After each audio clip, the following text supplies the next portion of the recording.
So, Governor, do you recognize this picture? I do recognize the picture. Briefly describe it to us. What is it? What's going on? These were folks, I believe the people in the picture now are incarcerated in Minnesota. It's a precinct 3 burning down because of your decision. Was this a peaceful protest? Was this a peaceful protest? The gentleman standing there? Was this a peaceful protest? It was a criminal act that people were prosecuted for. So it wasn't a peaceful protest, right? The hearing begins with a single photograph and a pointed question. A governor is asked to identify an image showing chaos, flames rising, a precinct reduced to rubble. He acknowledges it.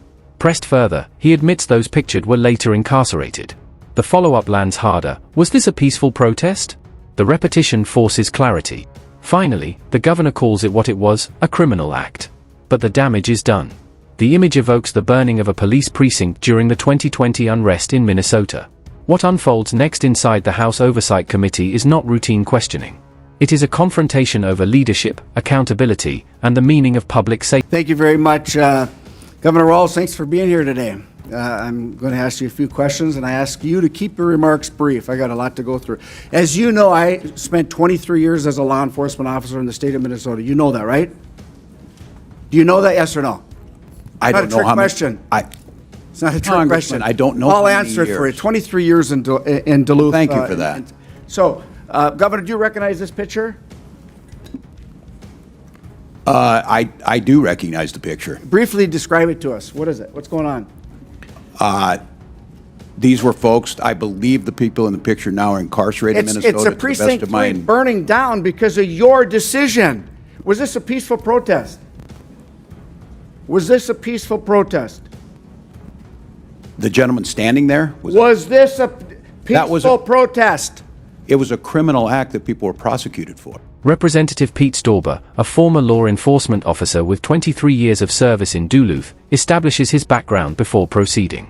His tone is direct, methodical. He reminds the governor of public remarks made during the unrest of 2020, specifically describing the state's response as an abject failure. The governor pushes back, calling the statement out of context. But Stauber presses forward, referencing subsequent comments made to law students where immigration enforcement officers were compared to a modern-day Gestapo. The question becomes clear: will those remarks be rescinded? The governor declines, framing his words as a defense of due process. The tension in the room intensifies. So it wasn't a peaceful protest, right? As I watched lawlessness devastate Los Angeles this past week, I was reminded of your failure to protect Minnesota from similar riots. Governor Walz, on May 29th of 2020, during your own press conference, you described your response to the riots during the 2020 Summer of Love as, quote, an abject failure. Governor, I couldn't agree with you more. That's out of context. And on May 17th, 2025, you were at the law school, graduating Minnesota Law School, talking to the graduates.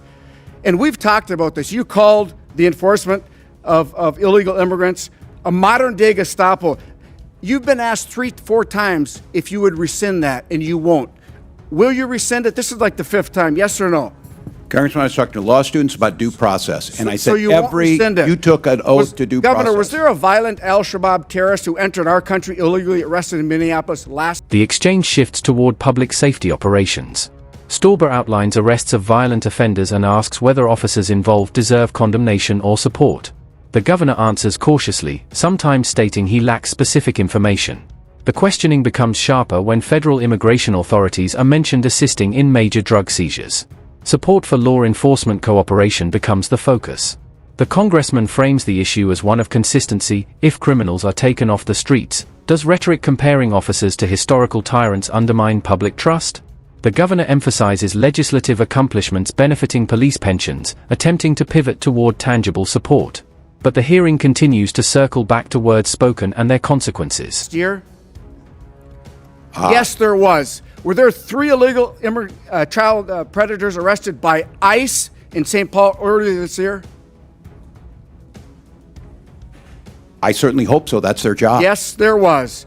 Are the officers who arrested the al-Shabaab terrorists or the child predators, are they Nazis or the Gestapo? The tactics of wearing They're masks. not. The tactics of wearing masks. Why did you, unidentified. why did you process. tell us that they were the Gestapo?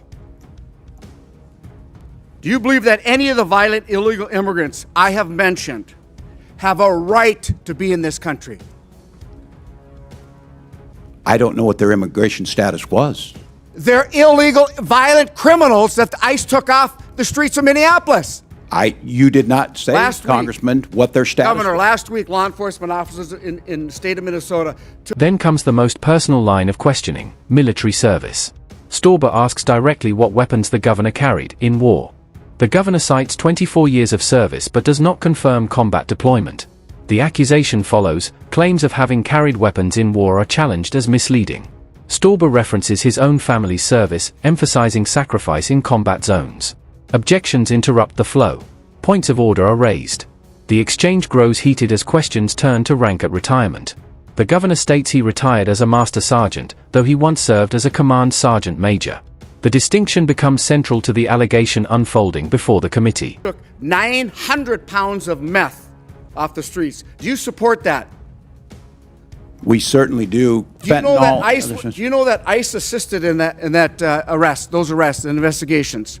Do you support the assistance of ICE in that enforcement action? Yes or no? I can't speak to that because we were not included in the briefing. You don't know if ICE was part of it? I'm telling you, they were. I don't have that data. I would have to trust you. Will you apologize to our constituents and law enforcement officers for making them and their families less safe with your incendiary actions? I'll congratulate them that they helped us work on the largest pension bill for Governor. Minnesota law enforcement in Governor. 30 years. Claiming my time. Governor, what weapons did you carry in war? Congressman, for 24 years I carried. No. What? A challenge coin is introduced as visual evidence, bearing the higher rank title. Stauber suggests the use of that title misrepresents official retirement status. The governor responds that he wore the rank during service but retired at a different grade. The hearing room becomes charged, voices overlapping as objections attempt to restore order. Beyond procedural conflict lies a broader issue, the symbolic weight of military rank and public trust. For veterans and service members, titles carry meaning earned through process and completion. The accusation of stolen valor reverberates beyond the chamber, touching on honor, sacrifice, and political identity in a deeply divided environment. Weapons did you carry in war? What did you carry in What did? uniform? I You tell you know I what, Governor, misspoke. you're You know I barking down the misspoke. wrong tree, okay? You know I You misspoke. lied to the Minnesotans. You said that you carried weapons in war. Mr. That is Chairman. stolen valor. You My- know what? My wife Yeah, served 25, Mr. Chairman, 24 years in the a little bit of military, respect for the and witness. she's an Iraq war veteran. You know what I mean? She was This over in the, hectoring is in not- the war not- zone. That's On a point stolen of- valor, and I'm so Point of order, disgusted with Mr. you. Chairman. And so are the people that you served Point with. of order. Point of order. That's stolen Halt valor. just a minute. Stay Stolen quiet. I valor. don't know. Mr. You didn't Chairman, carry weapons that's in not questioning war. the witness. Congressman, my 24 years was That's not public Will you for many, many apologize years. for lying? Objection. Will you You know I misspoke. apologize for lying? Objection. Hold on. Pause. That's not questioning a witness. That's not questioning a witness. You The think point of so, order. huh? State your point, Mr. Rinkelmann. No, you're State yelling your at him, point. You're There we hectoring. go. You're hectoring. You're hectoring. right.